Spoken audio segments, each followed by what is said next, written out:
I'm Colonel Mill Askins of the Air Defense Command, United States Air Force. As I'm sure you know, the mission of the Air Defense Command is to protect this continent from any hostile air attack that might be launched against us. And as I'm sure you also know, the units of the Air Defense Command, which are located here in your community, are a very important part of this operation. In a very real sense, they represent your personal protection against any such enemy air invasion. My purpose in visiting with you today is to tell you a little more about how we in the Air Defense Command conduct our mission. Particularly, I would like to familiarize you with our newest weapon system, the McDonnell F-101B Interceptor, which is now entering squadron duty here. In a few moments, I would like to discuss our mission with you. However, first, may I present to you the story of the outstanding McDonnell F-101B Voodoo. This is the F-101B Voodoo Jet Long-Range Interceptor, the newest and most potent weapon system in the operational squadrons which will defend the North American continent. It is your most effective protection against enemy aircraft which approach the borders of the United States with hostile intent. No airplane in the history of air power has had better qualifications for a particular mission. For the Voodoo is more than just an airplane. It is a complete weapon system, the culmination of a 10-year engineering and manufacturing effort by the McDonnell Aircraft Corporation of St. Louis, Missouri, in conjunction with the Air Force. Let us examine briefly the basic ingredients of this lethal two-man weapon system. First of all, the Voodoo has sizzling speed, the ability to get off fast and intercept enemy formations before they can come within range of our territory.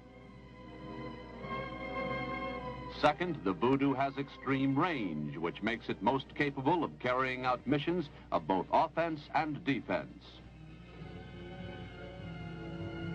Third, the Voodoo has great firepower with the ability to deliver multiple combinations of bombs, missiles, and rockets, which are directed against enemy targets by the radar observer, who serves as the attack director. And fourth, the Voodoo has been designed with a high safety factor. During its first year of tactical operation, the Voodoo had the lowest accident rate of any operational fighter in the history of the United States Air Force. These four characteristics, speed, range, firepower, and safety, have emerged through years of careful experimentation and research. Thousands of engineering man-hours were expended to explore every facet of this complex fighter before production could get underway. In the McDonnell Physical Test Laboratory, engineers carried out an exhaustive program to prove the structural integrity of the new fighter. And as McDonnell engineers and technicians perfected the Voodoo airframe, the power plant, two Pratt & Whitney J57 turbojet engines, was undergoing parallel testing. Hundreds of hours of ground testing of these engines took place prior to first flight. The complex electronic weapons control system and radar installation was developed concurrently by the Hughes Aircraft Corporation. This vast coordinated effort was culminated in August 1954, when the first Voodoo was airlifted to Edwards Air Force Base in California for the flight test phase of the program. Just 1 month later, the Voodoo completed its first test flight, and the McDonnell flight test crew realized immediately that the Air Force has a winner. Air Force evaluation began just 37 days after the first flight. More than 3,000 development flight hours were amassed during the test program, and the Voodoo has emerged as probably the most completely developed complex airplane any operating squadron has ever received. The four basic concepts of speed, range, firepower, and safety have been proven again and again in a series of achievements that have been heralded throughout the world. One of the Voodoo's most notable achievements was Operation Firewall, the successful assault on the world speed record which had been held by the British. The record toppled before the Voodoo's onslaught on December 12, 1957 at Edwards Air Force Base, California. The Voodoo completed both legs of the measured 10-mile course at a blistering average speed of 1,207 miles an hour. The big fighter was piloted by Major Adrian E. Drew. Less than a month previous, on November 27th, a flight of 6 photo reconnaissance Voodoos underscored the long range, speed, and dependability of the Voodoo in Operation Sun Run. At stake were the transcontinental speed records of the United States.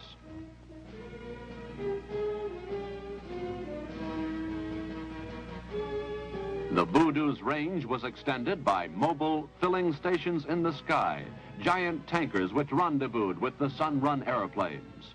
Voodoo performance was flawless, so good in fact that the 2 airplanes that had been designated as spares turned back after the first refueling. The 4 remaining Voodoos went on to make aerial history. Before the day had ended, all 3 transcontinental records, west to east, east to west, and round trip, had been swept up by the Sun Run Voodoos. Record time from west to east was 3 hours 7 minutes. The round trip was made in 6 hours 46 minutes.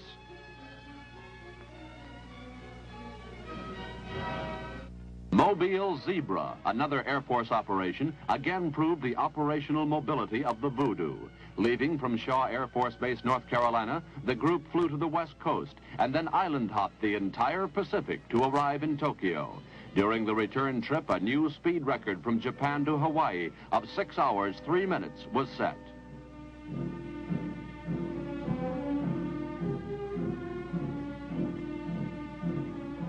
And the records continue to pile up. A flight of Voodoos from Austin, Texas, completed a 5,950-mile hop to England in a record 10 hours, 45 minutes.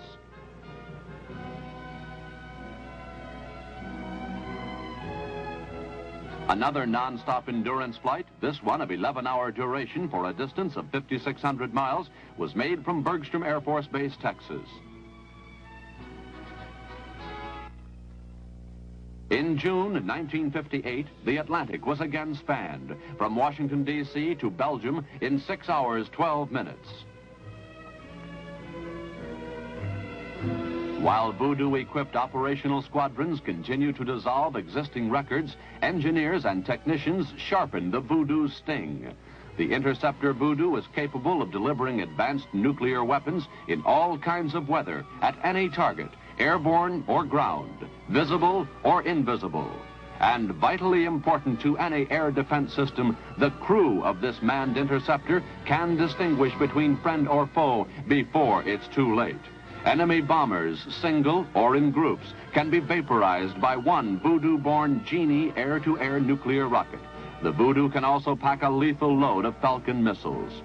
So the end result of 10 years of continuous evolution is a modern weapon system with every basic ingredient for the defense of the free world. The speed to overtake and the range to intercept.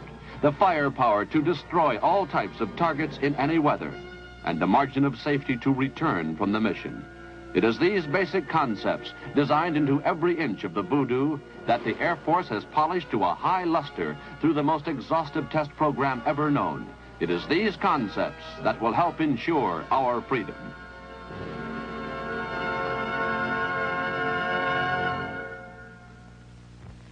Perhaps you would like to know just what we in the Air Defense Command can do for you with this sparkling Voodoo. As I have said, we must be prepared at all times to go out and meet and annihilate the enemy before, and I emphasize before, the enemy reaches our borders. As you have seen, with the Voodoo, we are able to get upstairs in a hurry. You can appreciate the importance of our going a long way out over our borders, hundreds of miles, to intercept the enemy.